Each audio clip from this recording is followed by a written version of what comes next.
5, 4, 3, 2, 1, go! Hi, I'm Brandon, and this is Bethany! We Are Fussy Meeple. I took it from her this time. You did! You stole it, and I don't know my name, apparently. This is going to be our weekly podcast video. We just finished up our Tokencon wrap-up video. We did. It seems like this has been never-ending. We just upgraded all the lighting. It looks different in here now. Yes, it's a little bit easier on the eyes. I think it looks better because it's not... While the previous one had a lot of lighting, I felt it was too much, too colorful. And it wasn't quite right. Too busy. I think this is better.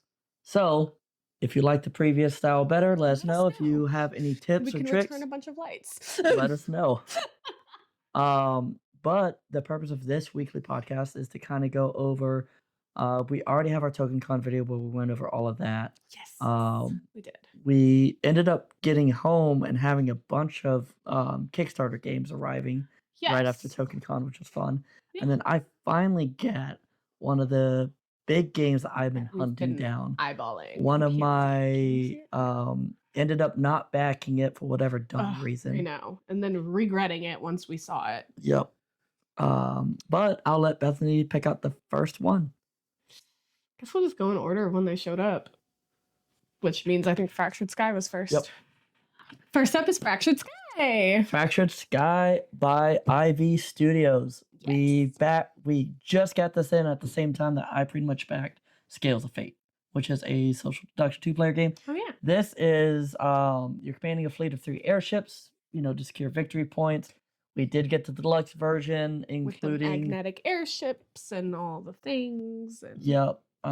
Yes. It's one of those games we had seen it a bajillion times at different cons, and it was very pretty, and I'm a sucker for pretty games. So right, Ivy Studios has definitely gone above and beyond with some of the designs of their games. Absolutely. So it was definitely a good buy. It was. We'll go over yours this time because I know nothing of that. Yes. This is Apothebakery and the deluxe upgraded components. We were by Lux Lupo Studios. Lux Lupo. And we were going to do an unboxing. We're not going to. We filmed it. We didn't like it. It's too late. So in Apothebakery, you are playing a culinary alchemist healer type character, and you are collecting resources to brew elixirs and cast spells and bake cakes to heal all of these little adventurers who are going to die if you don't help them. I love the artwork. I love to bake. I used to have a home bakery. I don't have time for that anymore, unfortunately, and it's very, very sad. Maybe one day I'll be back to baking, but this combines a lot of my favorite things. It's like witchy things and board games and baking, and it's perfect. Yeah. And I'm excited to learn how to play this one. Maybe this will be my April learn to play goal. Not gonna let me live that one down. No. Yeah, let's go ahead and grab that one and the other one since they came together. Okay. So for R2I Games, we get the Canvas Big Box, which they were about the same company. That makes sense. We got them together. Yep. Smart. Promise. The only new item other than the box that I got with this was a few of the promo cards. Yeah. And then I did add on Fromage in there just because it's one of the hot games. Jeez. It was a way for me to get the deluxe edition. Yep. The Canvas Big Box, though, at the end of the day, I absolutely love. Oh, I think it's going to make setting up the game a lot easier. Yep, it's one of those. Yeah, it wasn't hard, but this makes it even easier. It combines especially if everything. You're playing with the expansions and stuff. It comes with a master rulebook, which is a rulebook for all the games combined. Oh, that's good. Kind of like what we have for Scythe. Yes. So this is a game that it was one of my favorite gateway games to get people who are kind of like arty into the board game realm. It's the word is arty. It's artsy. Artsy, that one.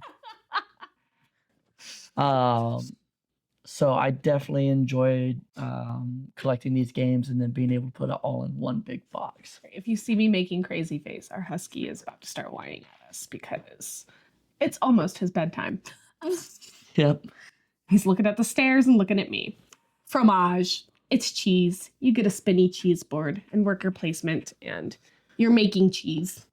Oh. Super excited for that one. Once And again, last but not least, our most wanted game that we spent several hours playing this afternoon, learning how to play it. Oh, it's shiny. I don't know if you can read it. It's Unconscious Mind by Fantasia. It's one of those we had. Yeah, that's upside down. Why do I keep doing that? I don't know. We were going to back it when it was in crowdfunding, and we backed too many things all at once, and we pulled the plug on this guy and said, nope, we'll wait. And then we regretted it when we saw it for sale at a local con. We did not pull the trigger on buying it then, though. Yep. And we searched around for a while. We got scammed once, and now we have it, and we have all of the things, and we got to play it today. Yeah. And it was a lot, but it was a blast. I am probably going to be filming a solo playthrough of this game this week because I thoroughly enjoyed it, and I would like to do a solo playthrough of it so that I don't lose how to stop. So I don't lose how to play the game in my head. I think it'll help me retain all of that information. So I am definitely looking forward to getting that filmed and put up for you guys this week. I'm going to make that a goal. I'm going to do that this week. I don't know what day, but I'm doing it this week. But this is going to be a perfect segue into our weekly topic. What is our weekly topic? What's our weekly topic? How long do you spend teaching a board game? Oh, geez. It really depends. Depends on the board game. Depends on the people. Depends on the people that you're teaching. Does. This one's going to take you a minute to teach. There's a lot of components, but like a game like Immortals, no more than 10 minutes. Right. So knowing when to stop. There's always a sweet spot because you don't want to be teaching too much to where you lose the interest of the person. Oh, yeah. And especially nowadays, cell phones, all that jazz. Oh, yeah. Like, you can tell whenever people are no longer paying attention or whenever they're just kind of doing that, Yeah. and they're not retaining it. And I know I'm bad about that because I learn while I play the game, so I have a hard time listening to somebody explain the game to me. I'm like, just let me mess up the first 5 rounds. It's fine. Right. That's what makes Euro games hard for us at the beginning. Yes. Just because there's so much for people to explain whenever they are trying to teach it to us. And it's hard to, because we're both very much raging we'll ADHD. play through it. Yep. So sitting and listening to somebody explain something is hard. And we understand other people are the same way. Some people prefer reading the rule book. I have no problem passing a rule book over to somebody if they want to read the rules. We have a friend who will sit there and read the whole rule book. Yep. So we have that's friends great who for will, him. We have friends who will teach us the entire rule book before we start playing. Which is great for him. Yep. So knowing that sweet spot and understanding that everybody learns differently. Yes. And you may need to know one game that kind of tripped us up recently. Was Scythe. Yep. We can play Scythe with our eyes closed and our sleep because we've played the game a lot. So we might forget some of these funny little minute details.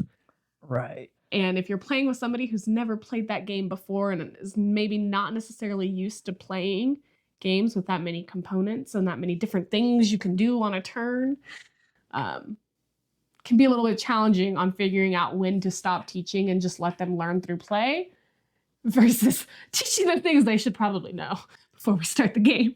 There's 2 top row actions. That you get to choose one or the other. Yeah, you could choose one. You don't have to move. Sorry, Robin. I know. It was kind of funny. But yeah. But making sure it's still enjoyable to where another thing. So one thing that I'm like is I'm not going to teach all the different components. I'm going to teach the main components to get them moving, and then I'm going to teach them as they go as well. The situation arises. I love teaching combat by engaging them in combat, like in Scythe. Hey, I didn't explain to you how this works. I did explain. But here you go. You're in a battle now. You know, this is kind of how it goes, and I'm never going to trample somebody, like unless it's me. Somebody who's new at a game other than you. Yeah. I'm never going to trample somebody I'm teaching. Kind of like Nemesis, the whole anytime.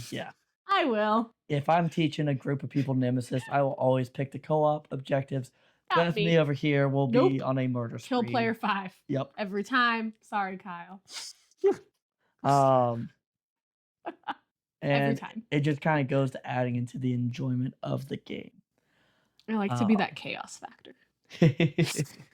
But everybody knows that now, so anytime anybody plays a game with me ever, apparently I just have it written on my face. Don't trust that one. Anytime we play social deduction games, I'm the killer. We play, yeah. And you know what? Every time. 75% of the time we're right. Yeah, but that means 25% of the time you're wrong. Almost right. That's how I like to do it. Whatever. But that will wrap it up for our weekly podcast. We had... Well, I got nothing else. Yeah. We're going to be, or Bethany's going to be doing the Unconscious Mind playthrough for the single player. Not two. Just piece. Yes. And then we'll figure out next week's topic. Nope, never mind. Have a great day. See y'all later. Bye.